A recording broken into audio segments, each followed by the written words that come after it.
So the first thing to know, of course, is the definition of drama. And it is a type of literary work meant to be spoken aloud and performed through the use of plot, characters, and dialogue. Dialogue, sorry. It's based on a written script. And that's what we're reading is the written play. Playwrights are the first step in creating a full production. So certainly the play comes first, and then later slides will talk about how that play translates into a full production. And of course, we know we can read a play without seeing it performed, as we can imagine what the playwright, also known as dramatist, is attempting to do with his or her plot, characters, setting, and theme. So playwright. Okay, characterization. Characterization is next in thinking about a play or a drama. And characterization is, of course, concerned with the people in the play. And the details of the characters make the people come alive to the readers. Their actions are plausible. Their motivations and development are important to understanding a play. Explicit insights by the author help readers see these motivations and development. However, readers must also infer implicit ideas about characters, such as secrets they keep or things they do not say. So we have explicit insights by the author, but the inferring of implicit ideas about characters as well. A protagonist is the main character of a play, though not necessarily heroic in the classical sense. An antagonist is the character that opposes the protagonist.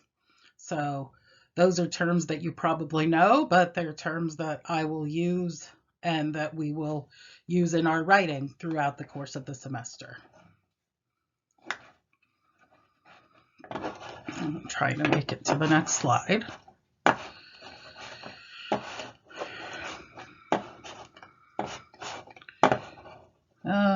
Here we go. Next, after characterization, we have plot. And so here's the definition of plot. A series of events happening in real time, usually related by cause and effect. This series of events is usually chronological. It involves conflict or struggle between opposing forces. And there are 5 elements of a plot that are in the shape of a pyramid, called Freytag's pyramid, based on a 19th century German philosopher who took Aristotle's elements of plot and created a visual for them. It is not called Freytag's pyramid in our book, but I would like you to know that term. It is the 5-part structure of a play, or actually any plot that we read throughout the course of the semester, whether it be fiction or drama. So of course we start, here's the pyramid shape, right? And we start with introduction or exposition, which gives background information about characters and events. That's where all of the characters, or most of them, are introduced. And we get a sense of what the play is about. Then we have the rising action, which is a series of events that create suspense, interest, and tension. Finally, we get to the climax, which is the moment of greatest intensity. And it answers questions that arose during the rising action, so in the creation of the suspense, interest, and tension. Often the climax is not in the middle of the story, even though this pyramid suggests a very regular shape, a symmetrical shape. This climax is usually nearer the end of the story. Then we have falling action, which winds down the tension, and it may contain some final moment of suspense. And then the conclusion in French is called dénouement, which means a knotting.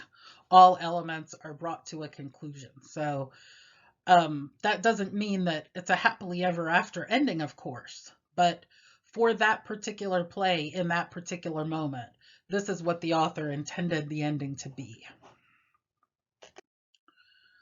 Okay, next in drama, we talk about stages, sets, and setting. Setting is where and when the play takes place. Sometimes the director's vision has the setting taking place in a different time and place from the original. So you might come across a production of A Raisin in the Sun that takes place in 2020 rather than 1959. But the version that we're going to watch later does take place during the time when Lorraine Hansberry wrote it. Sets and props are the decorations, the objects utilized, scenery, and design of the stage. And of course, sets and props are also, if we're watching a film version, the areas and scenery and decorations and things where the movie is filmed. The stage itself gives us the sense of vision. We imagine looking at the stage as the place and time the author has written. So we suspend our disbelief for a moment and believe that a wooden stage that we normally are just looking at from one direction, although there are circular stages as well, has become the actual moment in time and place that the author has intended. And then finally, we have stage directions, which tell us where and when the characters should be on stage. So all of these things are important to a creation of and understanding of the play. Tone, language, and symbol. So tone is something challenging and somewhat difficult to understand, and it's something we'll be looking at all semester with all of our literary texts. What it is defined as is the attitude a text or characters in the text take toward its subject. So the tone of the characters toward a particular theme or idea can be classified by thinking about adjectives. So is the tone that the characters convey happy, sad, excited, rigid, calm, furious, etc. So think of descriptors as ways to understand tone. Tone also includes instances of irony throughout a play. So irony has to do with opposition. And let me just write that on here, opposition. And there are three kinds of irony to know when we're thinking about a play. Dramatic irony, and that is the audience knows something as we're watching the play that the characters on stage do not know. Situational irony, and that is what the audience or reader's expectations are contradicted by what actually happens. So we expect something to happen and the opposite happens. And then verbal irony is the third kind of irony, difference between what is meant and what is said. So that's the literary form of sarcasm, is verbal irony. And I'll talk more about irony, of course, throughout the semester as we read it in our particular texts that we're looking at. More on tone, language, and symbol.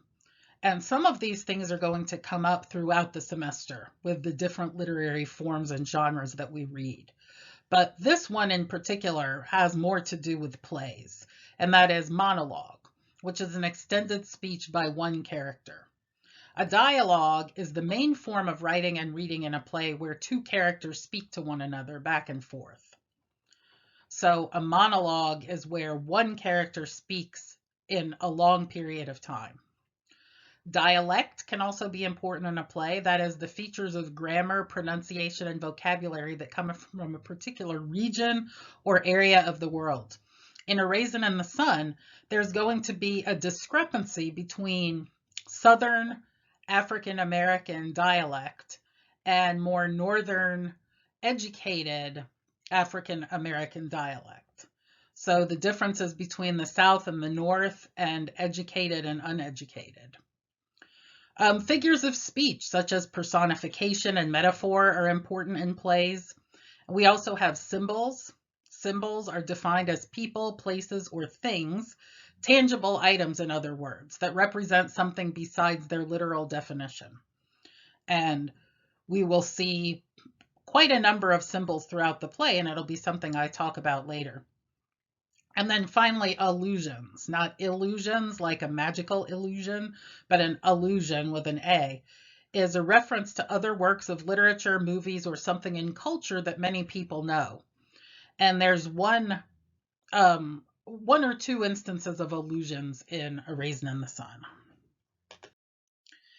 And then finally, we're on our last slide here is theme. And theme is an abstract concept such as love, war, friendship, art, social class consciousness, feminism, etc., brought to life and made real through elements of the play such as plot and characters. It is the central idea or ideas explored in the play. A theme can either be explicit or implied, and everything that I have mentioned so far, from plot to characters to language, symbol, irony, all of that, even stage direction, setting, and set design, lead up to our understanding of the theme. So that's a brief discussion of drama, definitions and terms that you need to know for quizzes and perhaps for the final. And also you'll want to include these in your writings that you do all semester. Thanks a lot. Bye-bye.